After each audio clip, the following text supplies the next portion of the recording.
welcome. Thanks so much for being with us for part 2 of Why Easter Matters. If you've not already had the opportunity to download your message outline for tonight, I want to encourage you to try to quickly do that. We're going to jump right in, and here's the first fill in the blank on your message outline. And it's actually a question. Have you ever tried to bargain with God? I know when I thought about this question, I certainly have. In fact, I could reflect back and remember the first time I really tried to bargain with God. I was a junior in high school, and I did something that I knew if my mother and father found out, I would be in deep weeds. And so I remember praying and asking God for 2 things. I said, first of all, God, if you just don't let my parents find out about this, I promise, first of all, I'll never sin. Well, that lasted about 5 minutes. And then the second thing I promised, I said, I promise you I will not miss church. My guess is that probably you have done something similar to that. God, if you'll just let this work out okay, if you just make it so my spouse doesn't know, my boss doesn't know. We all have the tendency to try to bargain with God. And sometimes we even use our prayers, our church attendance, and at times even our giving to bargain with Him. We're going to be looking today at a person who kind of tried to bargain with God. In fact, he tried to get Jesus to do what he wanted to do. And when Jesus wouldn't do it, he literally walked away from Christ. And you might be wondering, Russ, why are we even looking at something like this? Because I believe there's a little bit of Him that's in all of us, and that we would profit by looking at it as we too try to bargain with God. Before we look at this man's story, I want to very quickly tell you about another man. He approached Jesus one day and he asked Jesus a great question. He said, Jesus, what must I do to inherit eternal life? And Jesus responded and said, well, have you kept the commandments? And the guy said, which ones? And so Jesus listed or mentioned some of the 10 commandments. And he said, love your neighbor as yourself. And the guy's kind of like, bingo, Jesus, I've done every one of those. Is there anything else I need to do? And Jesus said, yeah, you should sell all that you have and give all your proceeds to the poor, and then come follow me. And the scripture says the man walked away sadly from Jesus because he was very well off. As Jesus was debriefing with his disciples, he helped them to understand how difficult it was for someone who was rich to enter the kingdom of heaven, because they were trusting in their riches, temporal, earthly things, rather than trusting in Christ. As he finished that conversation with them, Peter asked a question that I guarantee you and I have asked, and the 12 disciples certainly had asked. Peter just had the courage to voice it. And in Matthew 19:27, Peter asked Jesus this question, we have left everything to follow you. Then notice what he says, what then will there be for us? In other words, here's what he's asking Jesus, what is in this for us, Jesus? That was certainly the question the character we're going to be looking at in our message today was constantly asking. He's a person that you probably are familiar with. His name was Judas, one of Jesus' 12 disciples. Next, fill in the blank on your outline. Judas, like many Jews, had what we might term an Old Testament expectations. In other words, that the Jews for hundreds of years, it had been written in their scriptures, and they believed and were looking forward that God would one day send a Savior. He would send a Messiah to free the Jews from Roman rule and to return Israel to its golden days under King David.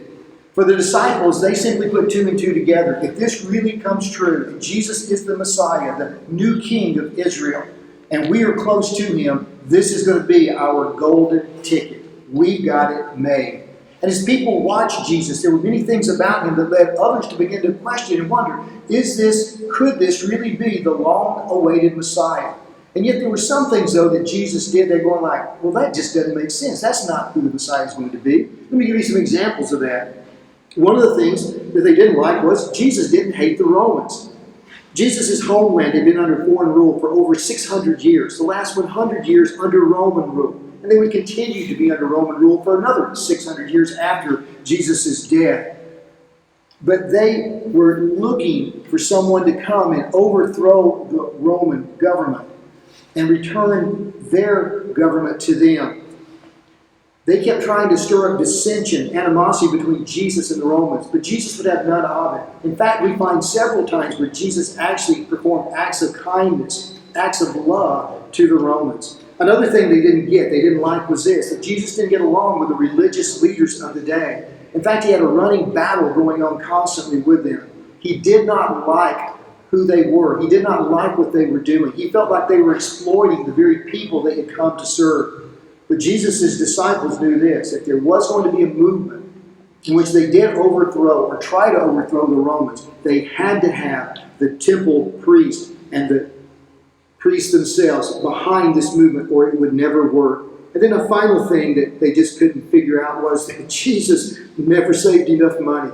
It seemed like when their treasury began to be built up, and they had maybe some significant funds, Jesus would give it away to other people to constantly be helping others as well.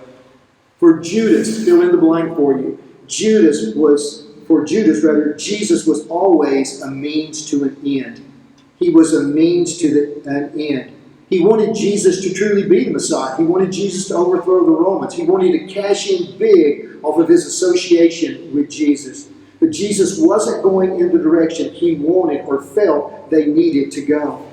Next fill in. So Judas began to lose his patience with Jesus. And then something happened. A final straw, if you would, or the tipping point that finally pushed Judas over the side.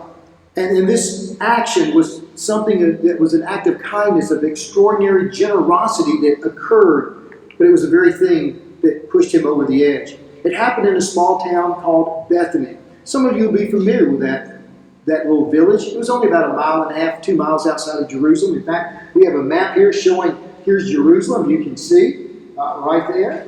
And here is Bethany, just an outskirts, or if you would, a suburb of Jerusalem. It was also the home in Bethany is where Lazarus and his sisters Mary and Martha lived. So you may be familiar with this suburb of Jerusalem. So it happened in Bethany. Matthew in chapter 26 records it this way. While Jesus was in Bethany in the home of Simon the leper, and we're not sure exactly who this man is. We don't have much written about him in the New Testament. He certainly got his name because at one time he had leprosy, and Simon the leper gets the name. But I'm sure the early readers of Matthew's account of the life of Jesus, they certainly would recognize him and know who Matthew was talking about. So while Jesus was in Bethany at the home of Simon the leper, a woman came to him with an alabaster jar of very expensive perfume, which she poured on his head as he was reclining at the table. Now I want to get the setting pictured just right for you here. In fact, we have a picture of what this probably looked like. When we see Jesus or hear Jesus reclining at a table, we probably think of a table with chairs like we would do. That probably is not in any way what was going on. The idea here was more of a common Middle Eastern scene, which is still prevalent today when they would show hospitality. It would be a very low-cut table, if you would, and the guests would be on their elbows, lying on their stomachs, enjoying conversation and enjoying food. And it was while this was happening, a woman walks in, and she carries an alabaster jar with her. Now, I brought an alabaster jar tonight with me. This is a jar that I keep in my office, and I purchased this in Egypt. And one of the reasons I bought this was because it reminded me of this same story. But this would not be the alabaster type of jar that's referred to in this story. It would look more like something like this, more of a slender cylinder type of jar. It would be capped on the top. It would be sealed at the top so that whatever was inside wouldn't spill out, or also it wouldn't evaporate. The only way to open this, and this was a bottle that contains this very expensive perfume, they had to break off the top. And once the top was broken, as you can see in the second jar there, you had to use all of what was inside at that time, or it would evaporate or spill out. So the woman comes in to where Jesus and the disciples are. She breaks this open. She begins to pour it over Jesus' head. Perhaps she even used a comb to comb the perfume into Jesus' hair as well. Immediately, an incredible, powerful aroma would fill that room, probably would even waffle outside. And then John gives us a detail that Matthew doesn't about what's going on. He simply writes in his account of the story that this little vial of perfume cost a year's worth of wages. Now, I want you to think about that for a moment because it helps us to understand the reaction of the disciples. In the United States currently, the average or median income is about $63,000. Now, can you imagine you have a bottle of perfume that's worth $63,000 and you're going to use it all at once? And most of us would say, I wouldn't have a $63,000 bottle of perfume. I'm with you on that. Well, let's just say it was half a salary, $31,000. You say, no, Russ. What about 10, 5, maybe even $1,000? And we would go, I don't think I would have $1,000 worth of perfume. And I certainly wouldn't use it all at one time. Maybe I might get some smaller vials and pour some of it in there and cap that off, seal it off, and maybe we could even sell that and use the money to help poor people, those not as fortunate as we. And that's exactly kind of what was going on in the disciples' minds. But I guarantee you this, when she popped off that top, broke that top, and began to pour it over Jesus' head, there was a gas throughout the room. The disciples looked at that, and they sucked all the air out of that room. It was like, oh! And they were shocked at what was happening before their eyes. Matthew goes on and he writes this, when the disciples saw this, they were indignant. They were angry. They were mad. Why this? And notice the word they use. Why this waste? Why this waste? This perfume could have been sold at a high price and the money given to the poor. Now Jesus sees their talking. He sees the commotion that's going on. He knew what they were talking about. Jesus always knew what people were thinking. In fact, there were times Jesus would answer a question before it was ever even asked. And Jesus asked him a question that gets at the very heart of what was going on. In verse 10, Jesus says, aware of this, Jesus said to them, why are you bothering this woman? In other words, Jesus said, it's her perfume. What is it to you? In fact, Jesus would say, it's a nunya. Do you know a nunya? It's nunya business. And that's what Jesus said. This is not anything to you. It's hers. Let her do what she wants with it. And he goes on, he says, she's done a beautiful thing to me. She has honored me. She has shown respect to me. But the next thing that Jesus says, it's very easy for us to read over this quickly and miss the significance. Jesus says, the poor you will always have with you. And you probably have heard that just in secular society, but Jesus said that. But he said this, but you will not always have me. And probably at that, maybe the disciples said, whoa, wait a minute, what do you mean? We will not always have you. And then he drops a bombshell on them. In verse 12, he says, when she poured this perfume on my body, she did it to prepare me for what? For burial. And the disciples would stop at that and go, you mean like burial, like dead burial? Or is that what you're saying? Jesus, you can't die. You're the Messiah. The Messiah doesn't die. Jesus, do you know how long we have waited? Our ancestors, our fathers, and just keep going for generations, for hundreds of years. You're the one we waited for. You're the chosen one. Through you, all the world is going to be blessed. You're not going to die. We've cast our lots in with you, Jesus. You can't die. Stop talking this kind of nonsense. And by the way, Jesus, what good is a dead Messiah anyway? Here was the real issue. It's the next fill in the blank on your outline. The real issue for the disciples, and maybe we would have felt the same way. If you, Jesus, died, what's going to happen to us? What's going to happen to us, Jesus? As you go, Jesus, we go. Don't talk about dying. And I want you to notice the shift that's taken place. Suddenly, this is not about the perfume. It's really about who? It's about them. It's about the disciples. And then Jesus says something amazing. If you're listening to this and you dropped out of church, maybe you went to college and some professor said, you can't trust the Bible, it's full of errors and all this kind of stuff, and you kind of walked away from your faith. This statement should make you take the New Testament seriously. It's a big deal. Look at what Jesus said. Jesus said, truly, I tell you that whenever this gospel is preached throughout the world, what she has done will also be told in memory of her. The word gospel that's used here does not have a religious significance as we think of the gospel, the 4 stories of Jesus. This was just a term used here as a story or a good news. And Jesus is saying that this story is going to be told throughout the world. And probably the disciples said, Jesus, what are you talking about? What story? He says, this story. What do you mean this story? This moment, what you're involved with, you're here, you're part of this story. And maybe they said, Jesus, we're in Bethany. There's maybe 15 people here. There's 12 of us. There's you, a couple of servants. What are you talking about? And Jesus would say, this story is going to be told all over the world. And then go, in the world? What do you mean, Jesus? I want you to understand, Jesus didn't just predict his death and his resurrection. And Jesus is saying thousands of years from now, this story is going to be told over and over. In fact, if I ask you even now, how many of you heard this story even before we begin to talk about it? And most of us probably say, I've heard it. And Jesus said this story is going to be told in languages that you've never even heard. It's going to be told in countries that don't even exist at this time. One of the things I did as I was researching and looking at this passage, I actually just did a Google search real quick and I said, what are things Jesus predicted?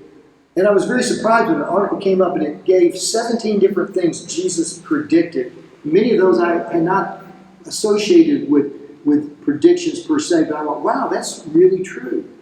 I would encourage you, if you're not a follower of Jesus, give serious consideration to that. I would encourage you to seriously think about following after Jesus. I would certainly encourage you to take seriously the teachings of Jesus. Now, I know some of you may be thinking, hey, I know some other Christians. There's some of those people are really weird. I know those same people too. I get you on that. And you may be thinking too, hey, Russ, I mean, some of the things I read, I'm not so sure about Jonah and that type of thing. I want to just encourage you, you certainly can and you should take the teachings of Jesus seriously. The New Testament is full of things that Jesus predicted, and they came through. Again, John gives us a few more details that Matthew doesn't. John, again, one of the 12 disciples, he was part of them. He knew all these people he's writing and he's talking about. And he gives us a little insider look here. He says the issue here isn't that the perfume had been wasted. That's really not what made the disciples mad. But he says it was Judas who stirred up the animosity towards the woman.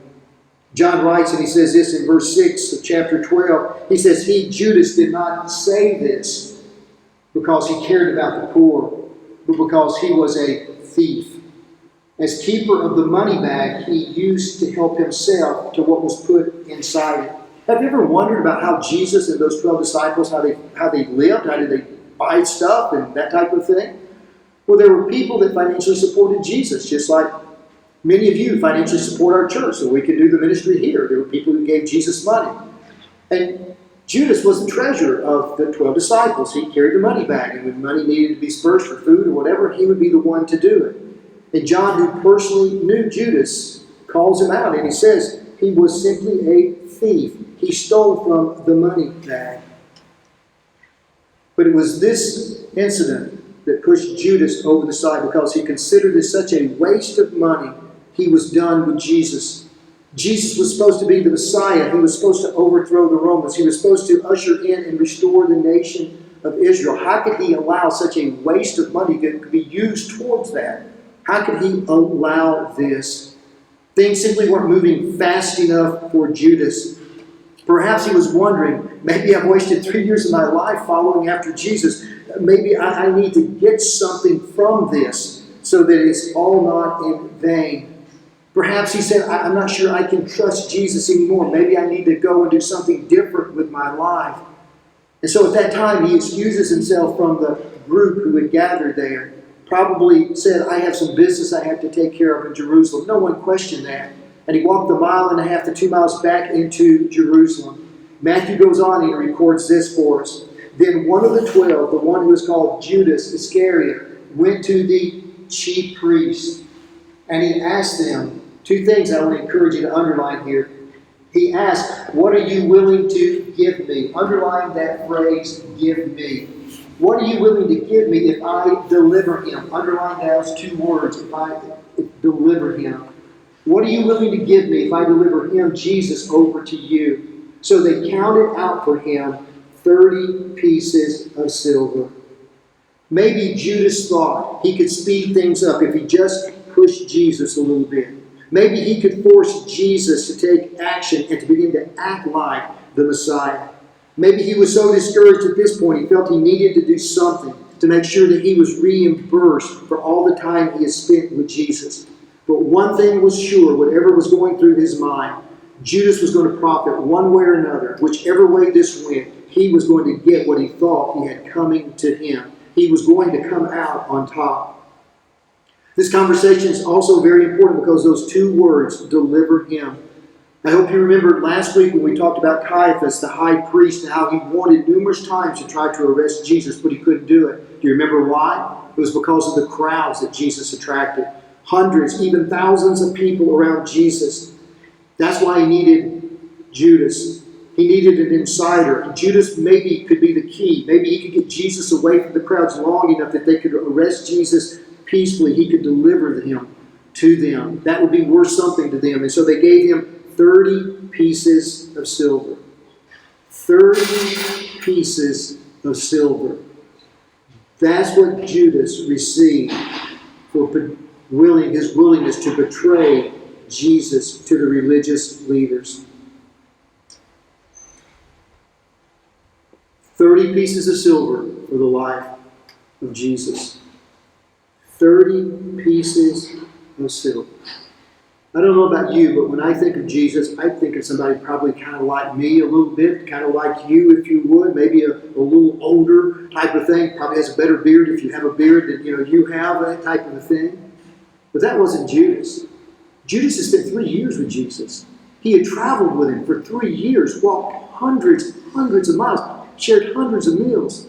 He had seen the miracles that Jesus had done. And yet, he got fed up because Jesus wasn't doing what he wanted him to do. And he trades Jesus in for 30 pieces of silver. That was the cost of a common slave in that day and time. It was equivalent to maybe about 3 months of someone's salary. I want to ask you to pause just for a moment. I want to ask you to think about something. I want you to reflect back in your own life and think about the times and the things that you have been tempted to trade Jesus in for. What are some things you've been tempted to trade Jesus in for? Maybe it was a relationship. You knew you shouldn't be in it. You were willing to trade Jesus for that relationship. Maybe it had something to do with finances. Maybe it was a position that you so valued you would do anything for. Maybe it was possessions. Next feeling, though, goes like this. Judas, at that moment, this was the thing that he felt was the right thing to do. Because after all, what was he getting out of all of this? Right after Judas met with the high priest, it was time for the Passover. On Thursday, that day, Jesus had sent some of his disciples into Jerusalem to make preparations for where they would spend in the Passover and share the Passover meal. This was one of the greatest, if not the greatest feast, religious feast for the Jewish people. There would be thousands, tens of thousands who would flood into the city for this. And it would culminate with the Passover meal, which was a reflection on God delivering the Israelites, the children of Israel, from 400 years of slavery in Egypt. And so they went in to find a place for the disciples to spend Passover with Jesus. They found a room, and it was now referred to as the upper room, if you would. And probably there they were on that Friday, Good Friday, sharing that last meal together, probably in a setting like the picture we saw earlier, not around a table, not like Leonardo da Vinci's picture or painting of the Last Supper, but probably on the floor with food being passed around, talking, and then all of a sudden Jesus does the strangest thing. In the midst of that time together, he takes off his rabbinical robe, his robe of authority of his teacher. He puts it to his side. He takes it around, makes sure he has a towel around him, and he goes and begins to wash the disciples' feet. He does this as an example to them. You may remember that Peter didn't want Jesus to wash his feet. He says, "You're not going to wash my feet." And Jesus said, "If I don't wash your feet, you have no part of me."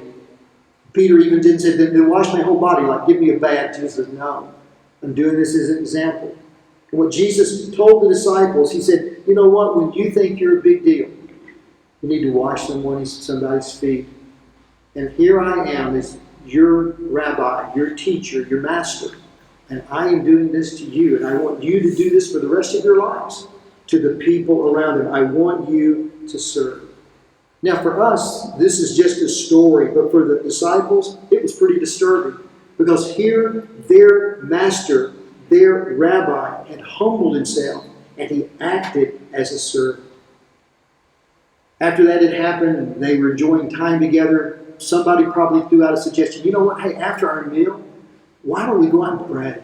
Somebody said, you know what? Let's go to the garden. Let's go to the Garden of Gethsemane. It was at that point, although we don't know who made that suggestion, at that point, Judas realized, bingo, That's it. That's the ticket. It's dark. There's going to be hardly nobody, if anybody there at all. It couldn't be any more perfect.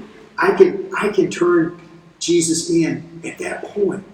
But he had a problem. How does he leave that meal, that setting, that celebration, and go tell the high priest and the others this was their opportunity? As he's sitting there trying to figure it out, all of a sudden Jesus said something that sends a chill down Judas's spine. In John 13:21, we find Jesus saying this. Now Jesus was deeply troubled, and he exclaimed, I tell you the truth, one of you is going to betray me. One of you is going to betray me. And probably at that time, Judas thought, what an idiot. How could I have thought that I could do this and he wouldn't figure it out, that he wouldn't know? He knows everything we're thinking. He answers questions before someone even asks them. And he begins to assume that this is the end for him. Peter's been carrying around that stupid little sword. Maybe this is going to be his chance to pull it out, and maybe he'll use it. Maybe he'll use it on me. I may not walk out of here, out of this room alive. He expected at any moment to say, guys, I got something to tell you. I just want you to know that Judas here is going to betray me. But not only me, guys, he's betraying every one of us. He kept waiting for that to happen. There was a commotion after Jesus said somebody would betray him. The disciples are all talking, probably saying, who do you think it is? Could you possibly be? Who do you think it is?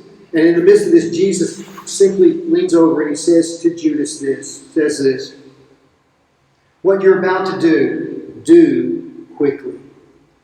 Next fill in. Jesus said to Judas this, I know what you're going to do, but catch this, I'm not going to stop you.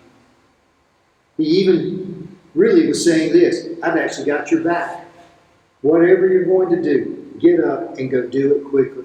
And in verse 28 and 29, John records this, but no one at the meal understood why Jesus said this to him. Since Judas had charge of the money, some thought Jesus was telling him to buy what was needed for the festival or just to give something for the poor. And then in verse 31, we find this, that when Judas, was gone, Jesus said this, a very, very strange thing to say.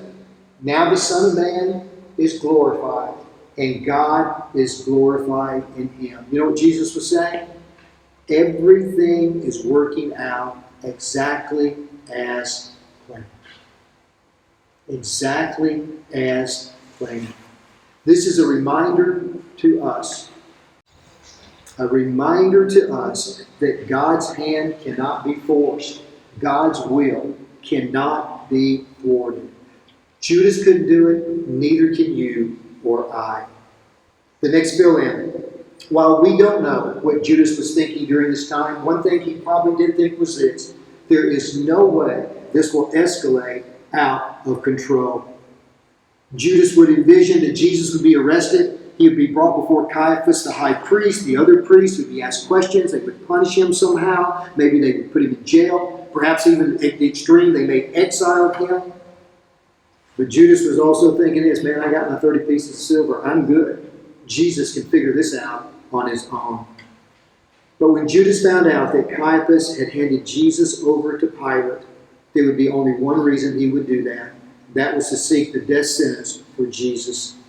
The Jews could punish their people for breaking their law, but they could not execute anyone. Judas realized what he had done. And in Matthew 27:3, we find this. Here's what Judas did.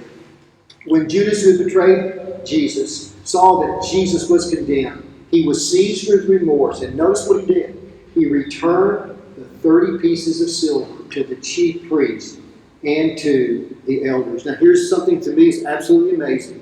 But it happens to you and it happens to me. Look at this fill in the blank.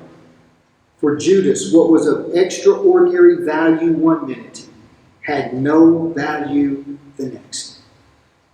What was so important to him only a moment or two ago now had absolutely no value to him. It's almost like if you've ever had to evacuate, maybe because of a hurricane coming your way or one of our wildfires here in San Diego County. And somebody came to your house and said, you got 30 minutes to evacuate. My guess is a lot of those toys that you're so proud of, a lot of the things that cost thousands and thousands of dollars, you would flee. You would leave those behind. You know what most people go and get when they got just a few moments to get out of the house? They go get their family pictures. Suddenly, in those moments, things that were so precious that we spent so much time, money, energy on, are of no value the next moment. Judas, what Judas sacrificed his relationship with Jesus for, 30 pieces of silver, was suddenly something he wished he had never done before. Let's be honest as we kind of wrap up things. Isn't that where some of us are living today? In kind of that same situation? Isn't it true for some, your greatest regret is associated with some action, some thing that you tried to hang on to, and now it's not even a part of your life? Judas's greatest regret was his attempt to force God's hand. Matthew goes on and he writes this. Judas said to the priest, I have sinned, for I have betrayed innocent blood. Notice what they replied back. What is that to us, they replied. And then notice this very powerful statement. Judas, that is your responsibility. Judas, that's on you.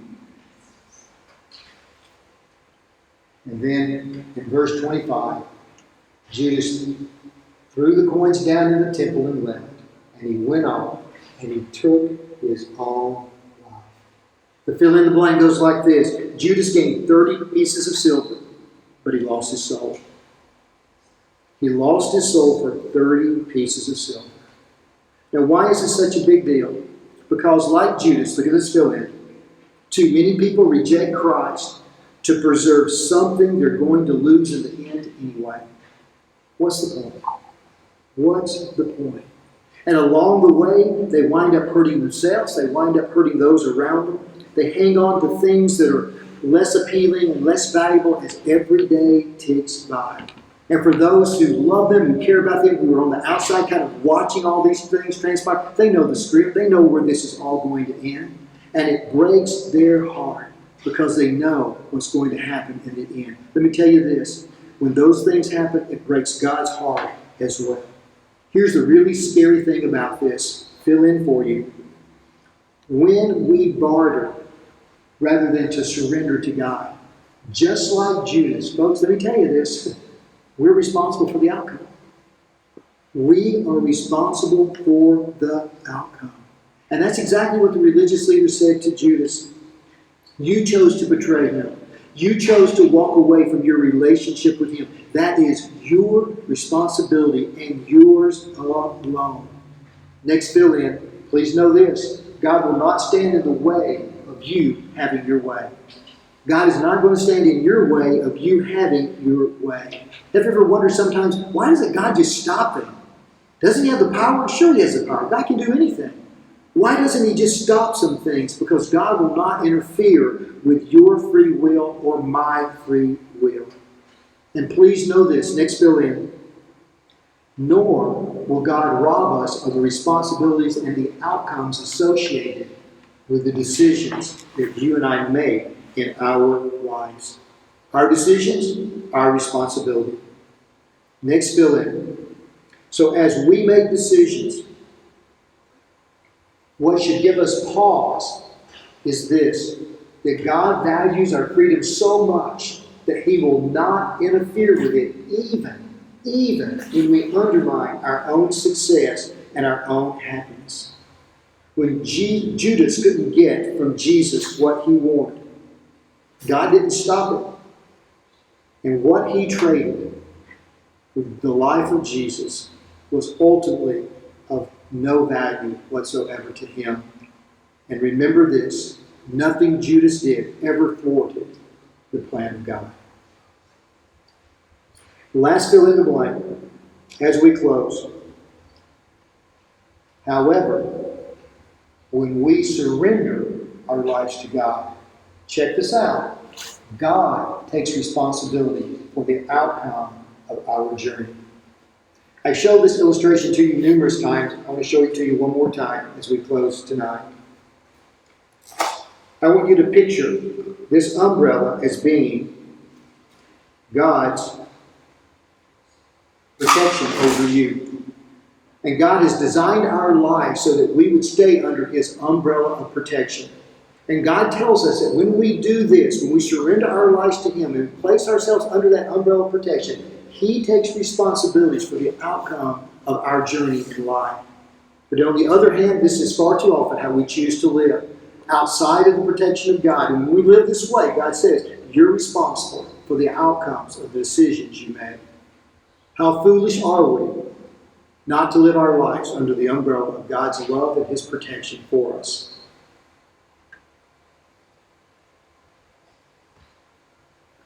When you and I get to the point where we decide that what we think we want isn't worth losing our integrity or violating our conscience, then God takes charge of our lives. And would you agree with me?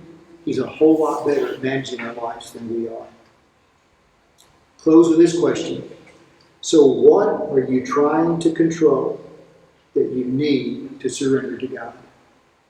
What today in your life are you still trying to control that you need to surrender to God? If you continue to control it, you're responsible for the outcomes. If you give it up to God, He assumes that responsibility for you. Our next steps today, if you would just quickly look at these with me at the bottom of your outline. Maybe today you would be honest and say, hey, I've tried to bargain with God, but now I'm trusting Him for the outcomes of my life. Maybe this is your prayer. God, today I surrender my life to You and trust You for the outcomes of my life. I hope you'll continue to be with us next week as we continue the series. We're going to be looking at the God who can be trusted. Before we close tonight, I want to quickly remind you of two things coming up.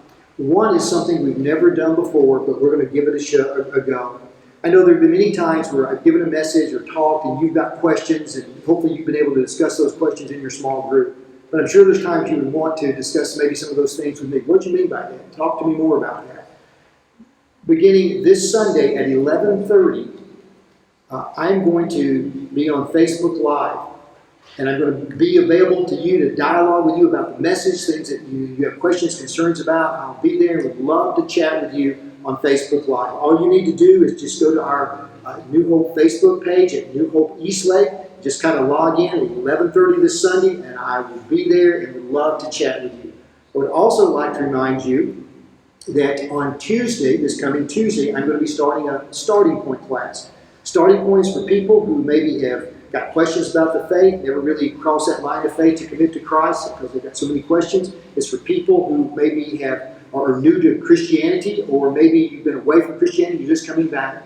Would love to have you be part of a Zoom small group. First time I've ever done that, so I'm really looking forward to it. It's going to be on Tuesdays at 6:30, and it's going to begin this Tuesday. It'll last for 8 weeks. To register for this and also be looking on the if you haven't already done so, our weekly newsletter, and we'll also talk about the being on Facebook Live as well and how to make that connection if you forget. You can also sign up for the Starting Point class. If you have questions, you can always email me directly at russ@go-newhope.com. Again, I want to thank you for your continued financial support. I'm picking up the mail most days, and there have been a couple of days where the post office actually has a rubber band around a stack of offering envelopes have been mailed in. I can't tell you how much I appreciate your continued financial support. Let me close this with a word of prayer. Father, thank you that you love us enough to give us our freedom. You're not going to interfere with the free will that you've given to us, even though you know the outcomes, God, because you want us to choose to love you.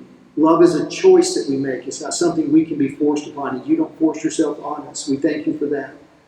But Father, forgive us for the times we're so short-sighted that we're foolish enough to take matters into our own hands. And when we do that, that we assume the outcomes, the responsibility for what happens as a result of that.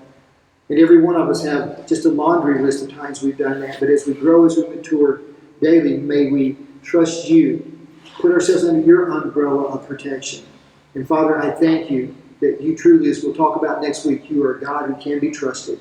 And we thank you that we can trust you for those outcomes in our life. We ask that you just help us in this process as only you can do. We ask this in the name of Jesus. Amen.